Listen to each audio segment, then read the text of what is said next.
లేదన్నా ఏమి చేయాలంటే చచ్చిపోతే మనిషికి సమాధి కడతారు, స్కూల్ కడతారు, గుడి కడతారు. మానవ జన్మకి రాడికి ఏదైనా సంబంధం ఉందా? లేదన్నా. లేదండి. ఇదే ఒక ఏం చేయాలంటే చేతవం చేస్తారు, బుర్రతవం చేస్తారు, చేతవం చేస్తారు. అరే అబ్బాయి పట్టలేని చోటు ఏదన్నా గొంతు బిగతవం చేయాలన్నా? గొంతు బిగ అన్న అన్నం తినదు గొంతు, నీరు తాగే గొంతండి. అవునండి. ఒక గొంతు మీద పెట్టి రాముడి చేతిలో బాణం లాగా వచ్చేయాలి. ఇక్కడ పప్పాడు మీద వచ్చే జాగ్రత్త వెళ్ళాలి.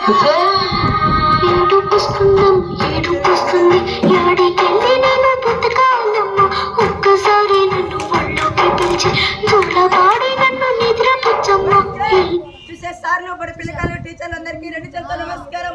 నమస్తే. కడుపు కోసమండి. అవునన్నా. ప్రతి స్కూల్లో ప్రతి క్యారమెంట్ కూడా కడుపు కోసం బాధపడుతూ వస్తున్నారు. అవునన్నా. కడుపు కోసం బాధపడుతున్నారు. ఆడపిల్లల కష్టం ఇస్తే ఖాళీగా వెళ్ళకూడదన్నా. మీ స్కూల్ తరపున లాంటి కళాకారులకి చాలా గొప్పగా సాయం చేస్తారు. అమ్మాయి ఉత్తిమట్టు కూడా కాదండి. అమ్మాయి పెద్ద ఆపరేషన్ చేసిన సర్టిఫికేట్ తల్లి అన్న. గ్రామాన్ని నమ్ముకొని మీ స్కూల్ ని నమ్ముకొని కడుపు కోసం బాధపడుతున్నా. నా చెల్లి కష్టం ఎవరు ఖాళీగా వెళ్ళకూడదు సార్. అరే పప్ప మీ ప్లాన్లకి భయపడకుండా వినపరాడుతూ ఆగడి కడిచి గడి దాకా వచ్చే పప్ప అందరూ సాయం చేస్తారు. మెల్లిగా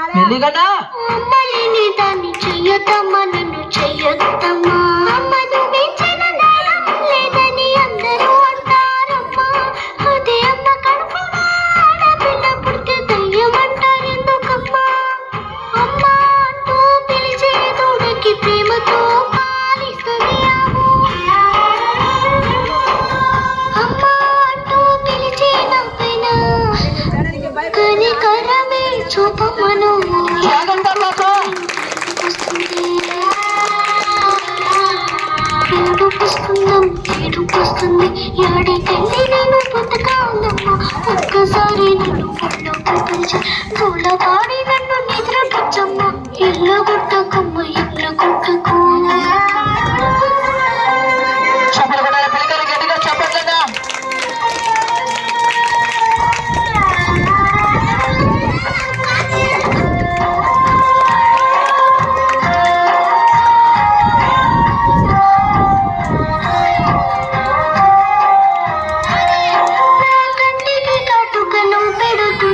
కళ్ళకు అందం అనుకున్నా ఆ కాటుక వెనక చీకటి ఉందని.